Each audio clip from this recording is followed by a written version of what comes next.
I about 3 weeks ago put an informal poll on the Labyrinth Society Facebook group and the question was, if the pandemic was a labyrinth, where are you on the journey?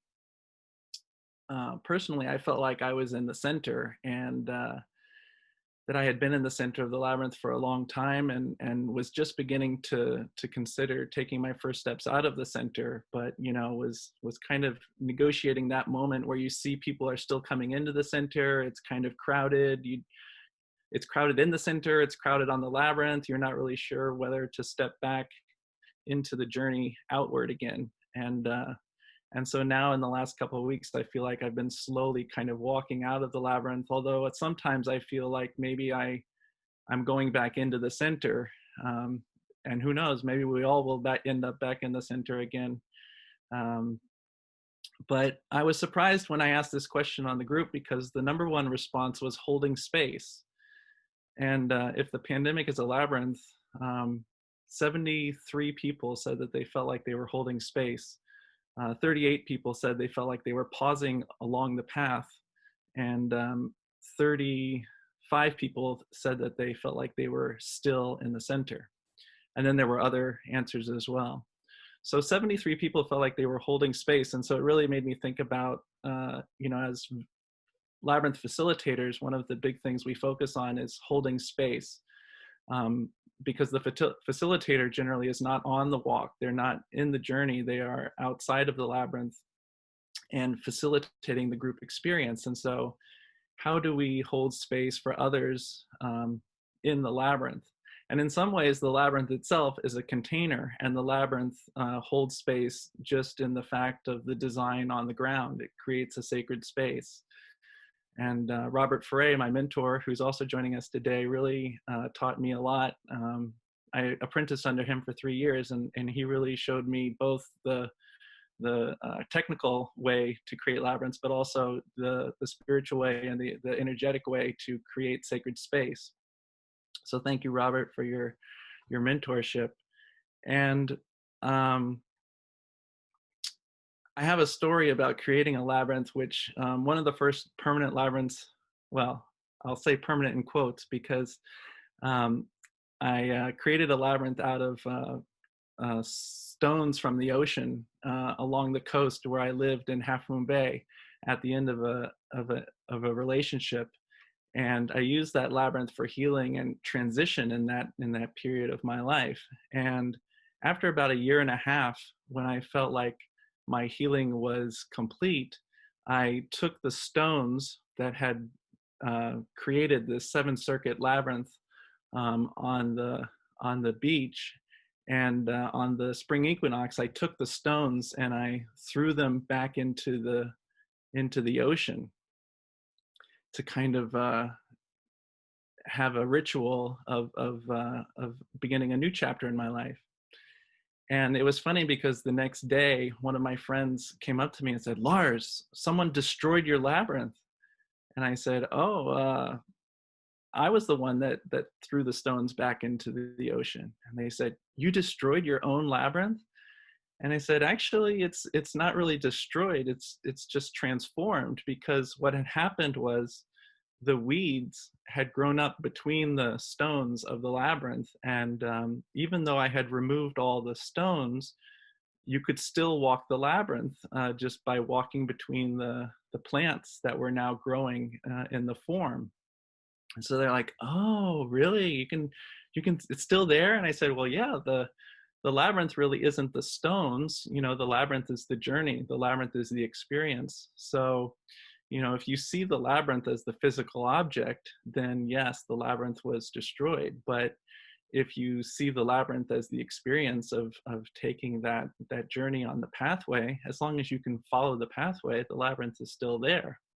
And I myself at that point had walked it so many times that even when the weeds kind of died down and it became difficult to walk, I could still walk the labyrinth in my mind without even having the design there. But it became an interesting reflection in both non-attachment and also, considering about how the labyrinth holds space. And really, it's not the labyrinth itself, it's the space in the labyrinth that is what we create and what we experience, what we share. And so when we think about holding space, really it's not just about the tangible things about what we create, but it's the intangible space in between our actions and our words that is the real space that we're creating. And now in this difficult time, difficult in so many ways, challenging, and especially with the recent tragedy in Minnesota, um, with George Floyd, his tragic death. You know, we really need to find ways to hold space for others and to hold space for ourselves. And so, dedicating this finger walk to that idea of holding space. I'd also like to share a definition by Heather Plett, who kind of like a key figure in the movement of holding space, and is beginning a holding space institute. And she writes, holding space means that we are willing to walk alongside another person in whatever journey they're on without judging them, making them feel inadequate, or trying to fix them, or trying to impact the outcome. When we hold space for other people, we open our hearts, offer unconditional support, and let go of judgment and control. That's by Heather Plett. So for today's finger meditation, I invite you to consider how you're holding space for yourself, or how you're holding space for others, or maybe how others are holding space for you. And it's also a continuation on our theme last week with Judith Tripp on abiding. And if this is an abiding time, you know, we can continue with that theme of how are we caring for ourselves and others. So if you have your finger labyrinth available, I'm going to kind of enter us into the meditation. And the way that I like to do this, and I invite you to, is to take a breath as you trace the perimeter of the labyrinth, inhaling from the center, from the entrance, inhaling clockwise around 1/3 of the labyrinth, and then exhaling 2/3 of the way around. So inhaling and exhaling.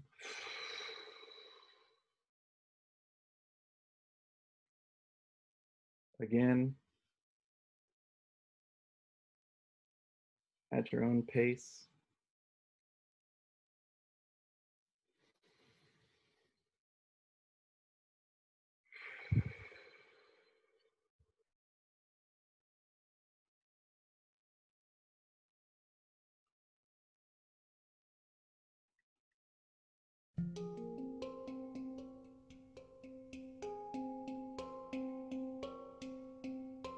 And now we'll have about 10 minutes for you to have your own journey on the finger labyrinth, and you can also repeat the journey if you have a smaller labyrinth and want to continue. You know, there's nothing wrong with walking it twice or 3 times. So enjoy. The journey is yours.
So gently, you can find your way back to the group.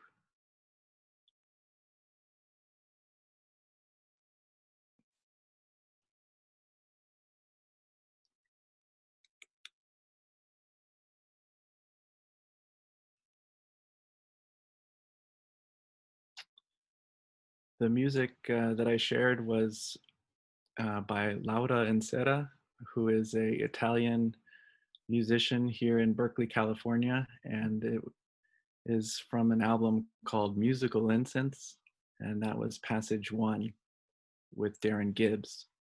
Up, let's see. It's a quote from Lao Tzu, and it says, or Lao Tzu says, "We join spokes together in a wheel, but it is the center whole that makes the wagon move. We shape clay into a pot, but it is the emptiness inside that holds whatever we want. We hammer wood for a house, but it is the inner space that makes it livable. We work with being, but non-being is what we use. We work with being, but non-being is what we use." Okay, well, thank you, everyone. Thank you, Annika. Thank you, Veritas. Thank you, everybody, for holding space together. You know, part of holding space is just showing up and being present. And so I appreciate everyone who showed up today and space for the group together. And we're going to leave now. If you'd like to unmute your microphone as you leave, you can say goodbye, and we'll play a song as we say goodbye. So thank you.